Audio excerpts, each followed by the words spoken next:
Greetings Earthlings and welcome to an all-new Right Roast. Today we have with us founder, creator, Mr. Everything for Craft House Coffee. That is a new emerging coffee roaster and this week's coffee.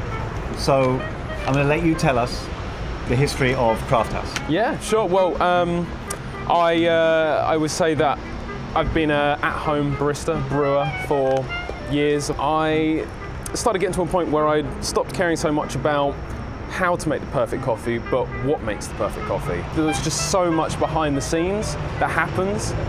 I just really wanted to explore it. I don't want to make this so much about making money, because as soon as you start making your passion into money, then you just start, that's what it becomes, and you get really, really bogged down by it. So what do you want Craft House to be 5 years from now, ideally? Or 5 years from now, I just want to keep doing what I'm doing. I want to try and explore. I have a big thing about going to the origins of the farms. It's one thing finding the coffees and having them imported, but it's getting to know the farmers. So this coffee in particular, the INGA APONTE, which I'm really glad you chose.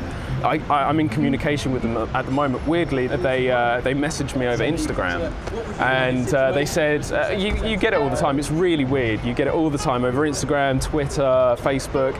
You get people saying, oh, I'm a coffee producer from such and such country, and then all of a sudden they said, oh yeah, we're INGA APONTE. And I thought, well, that's actually been my favorite coffee since I've been roasting coffee. So I thought, okay, well, let's explore this a little bit. And yeah, they basically said, this year's crop, we're going to stop doing a wash process. We're going to do a honey process, which is really unusual for Colombia. They're really getting into kind of experimenting with processes, and I got really excited about it. So the fact that they got in contact with me from Colombia, and this weird social media frenzy, you know, how even coffee roasters now use social media as a way to communicate to farms in Colombia. It's ridiculous, and I just love that. So we're going to talk about your two coffees. Okay. First, the Colombian. Now, the Colombian excites me because it does everything that it says on here.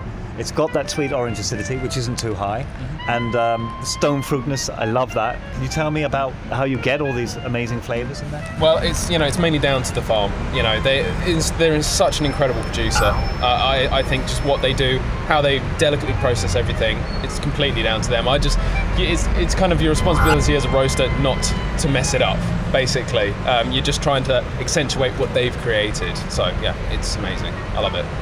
And the Brazilian. Yep. Now, the Brazilian for me it's just an amazing Brazilian coffee because it's got such a balance between body and clarity, and it's not too funky, but there is something going on there. Yeah, yeah. So a great balance of flavors. I think once again, down to the processing.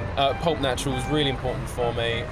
It's not too strange like a natural. It hasn't got too much clarity as a washed. It's that perfect sweet middle ground that this coffee just shines so well. Amazing stuff. Cheers.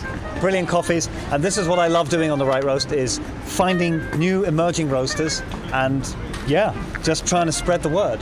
So remember peeps, Light Roast is the Right Roast.